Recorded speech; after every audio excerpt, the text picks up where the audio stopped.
Ciao!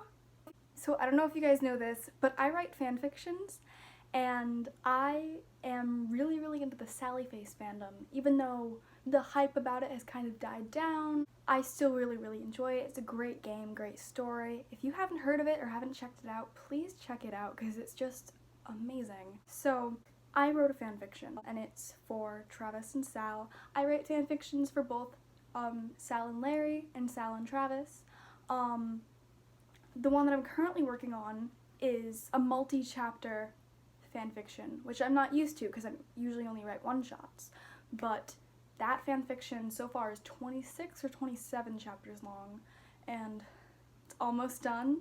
And I know that my readers are going to cry when I finish it, because let's just say that the book that Sal and Travis read in their English classroom and all the references to that book, that book plays kind of a big role in the ending. If you know what happens at the end of this book, or at the end of this play, you'll know what's going to happen to Sal and Travis. So, yeah. Anyway, this is a different fan fiction that I wrote. It's called 9 Lives. The summary is: Sal has kept a secret he's kept hidden for a long time, for hundreds of lifetimes to be exact. Now this fanfiction is PG.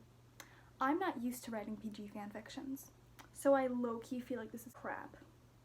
Even though I wrote it in March, I feel like it's crap, just because I'm not used to writing this kind of stuff. But that's okay, because you gotta spread your wings a little bit. So I will link this fanfiction in the description box below. If you want to check out this fanfiction, please do. If you want to check out my other works, I definitely suggest checking those out. I'm not going to read those on my channel because, well, I don't want to get flagged. So, yay! Alright, here is 9 Lives by yours truly. What the hell do you mean that you've died before? Travis's eyes were tearing up at this point. His hands dug into Sal's sweater, the cashmere one that he had knitted for Sal's birthday. Travis! Sal was sobbing now, tears rolling down his scarred face, cupping Travis's cheeks in his hands. I'm immortal. Every time I die, I come back to life. Every time I die, the scars from all my past lives stay with me. I don't look like this because of a dog attack. I look like this because of World War II, when we held each other right before we were burnt alive. In 1976, when I was stabbed to death. I got my scars when we were robbed by pirates in Paris. In 1692, Travis was bawling, shaking. His head was buried into his boyfriend's chest. Don't fuck with me like this. How the hell? How is this possible? A rusted metal box lay in the middle of their apartment. Next to it there were scattered Polaroids and old photos of people that looked like them, but couldn't be them. Because Travis never went to Woodstock in 1969. Travis had never been in the military in 1942. Travis had never been to England when the Big Ben was built. There were a countless number of letters that couldn't have been written by Travis because he'd never learned how to write in a script, never used a typewriter, never written on parchment paper. Travis had never played a guitar, but there was a wooden pick with his name carved into it. Travis had never been a painter, but there was a painting of Sal, sitting underneath a willow tree and wearing clothes from the early 20s, his face with fewer scars. Travis had no idea how to cook, yet there was an article from 1941 of a 95-year-old version of him opening his own restaurant. The floor was scattered with buttons and rings and necklaces made out of bones, and a slab of stone with a cave painting of 2 men with symbols surrounding them. Travis? Sal didn't even know how to start. He didn't know if he had just fucked up by telling Travis the truth. Right before I die, I bury all of my belongings in this box and hide it where only I can find it.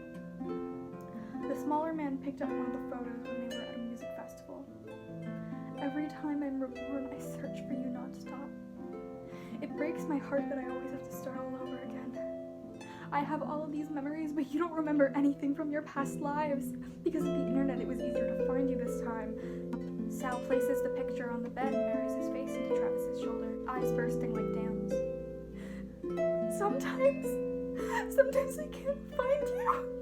Sometimes I go an entire lifetime without finding you. Travis was so in shock from this confession. He pulled Sal into his lap, holding him and running his fingers through his boyfriend's hair. They sat like this, in each other's embrace, sobbing until they were too dehydrated to cry any longer. Sal, I love you. Travis continued to hold him. He didn't try to kiss Sal. He didn't even try to look at him. He just held the smaller male in his arms, and finally he started to comprehend everything that Sal had told him. Sal had seen so much, felt so much, been through so much. This curse, immortality, was sometimes too much to bear. He had gone through an eternity's worth of sorrow, lifetimes worth of pain, watching endless loved ones die. But he also lived through so many wonderful lives.